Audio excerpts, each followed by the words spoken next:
Hey everyone, it's Hadar. Today we are going to talk about 5 idioms that you cannot avoid in American English.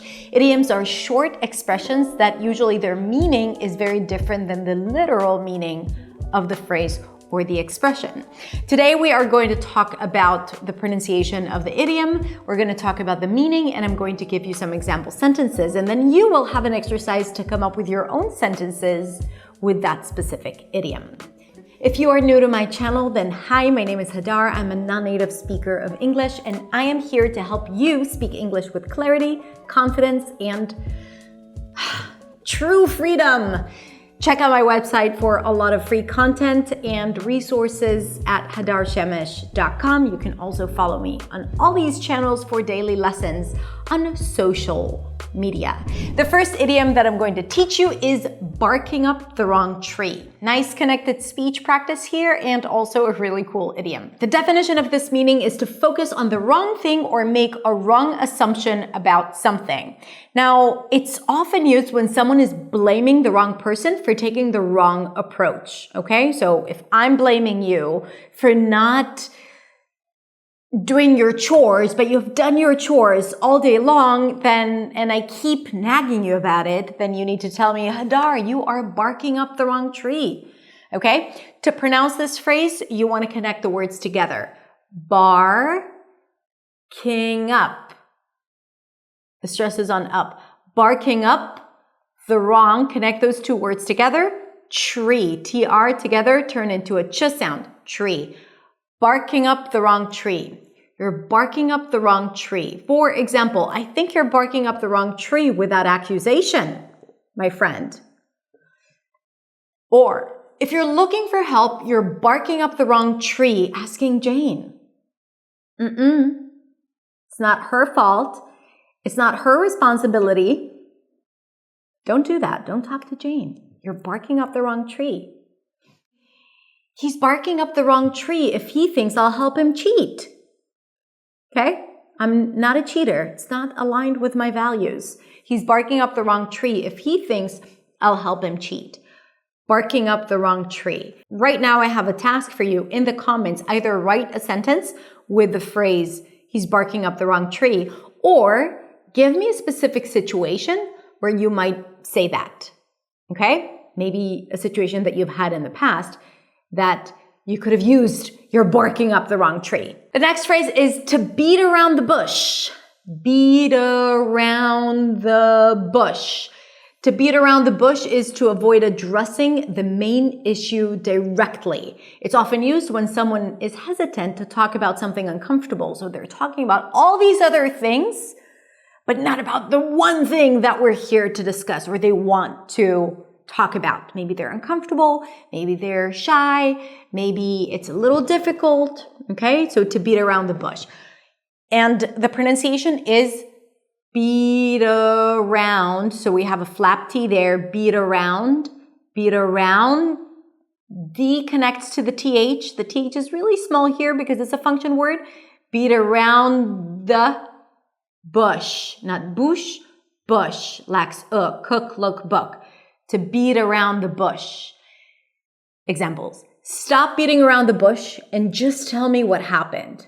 Okay? You're not telling me. Okay, so stop beating around the bush. I can't stand it. Stop beating around the bush and just tell me what happened. Next example. I don't have time for you to beat around the bush. Just get to the point. I don't have time for you to beat around the bush. Just get to the point. It's not a very nice sentence to say. She's always beating around the bush when it comes to serious topics.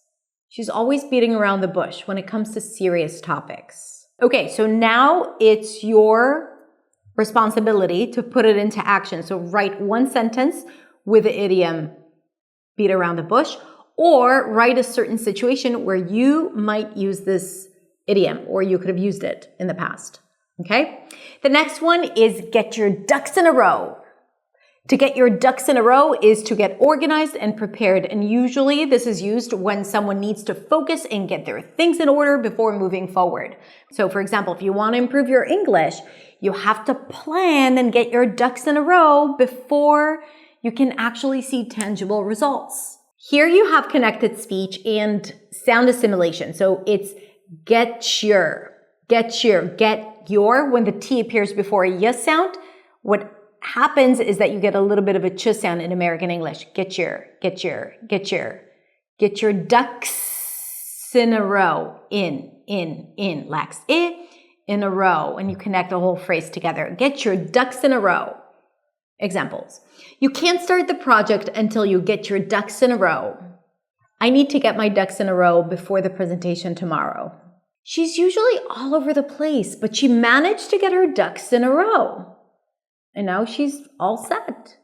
She's good to go. She's got it. Okay, either write a sentence with this phrase or write a situation where you could use it in the future or where you could have used it in the past. Next up, we have the phrase to steal someone's thunder. It means to take credit for someone else's idea or achievement or focus. It's usually used when someone does something to take the attention away from someone else's accomplishment or to take away from their moment. Okay? Don't steal my thunder, please. To pronounce this phrase, steal, that's a high E and a dark L. Steal someone's thunder. So here, usually you could say steal her thunder, steal my thunder, steal their thunder, steal someone's thunder, right? So that someone is negotiable. You can use different pronouns here. Examples. He completely stole my thunder by announcing the idea before I did. I hate it when it happens. He completely stole my thunder by announcing the idea before I did. She stole his thunder when she told everyone about his promotion before he had a chance. She stole his thunder when she told everyone about his promotion before he had a chance. Why did she steal his thunder? The next one, don't steal my thunder. I've been planning this speech for weeks. Don't steal my thunder. I've been planning this speech for weeks. Okay, so now write a sentence with this phrase or a situation where you could or could have used it. The next one is to get your feet wet. Here you also have that ch sound. Get your feet wet. We started with pronunciation because it's fun. Get your feet, high E, not fit, feet wet. Fit is a different word. Get your feet wet. To get your feet wet is to try something for the first time or to get involved in something new and try it out. Okay, it's often used when you're starting new activity or trying something out before the first time. Okay, just test the waters. That's another idiom, test the waters. To get your feet wet. Examples. I just started my new job and I'm still getting my feet wet. Getting acquainted, I'm just like getting to know the project and the work, getting my feet wet. Okay, I'm not full on swimming in the job, if you know what I mean. To use that imagery and metaphor. It doesn't need to be perfect right away. You need to first get your feet wet and see how it goes. Get your feet wet and see how it goes. As soon as you get your feet wet, you'll start to love it. As soon as you get your feet wet, you'll start to love it. Trust me. All right, my friends, that is it. These were 5 idioms that you cannot avoid in American English. I think they're fun. And of course, you don't have to use idioms to sound more fluent or sophisticated in English. You are already sophisticated simply by being who you are. You don't need fancy words, but it's really nice to have these idioms accessible. You don't need to know all of them, but just knowing a few is usually really cool to pull out whenever it feels right and whenever the situation requires it. And also, it's important for understanding because sometimes you might hear it and you're like, I get it from the context, but I also have to think about all these other things right now, so I don't really get it. So I hope this video helps you explain these 5 idioms so that you can understand them and maybe even use them next time.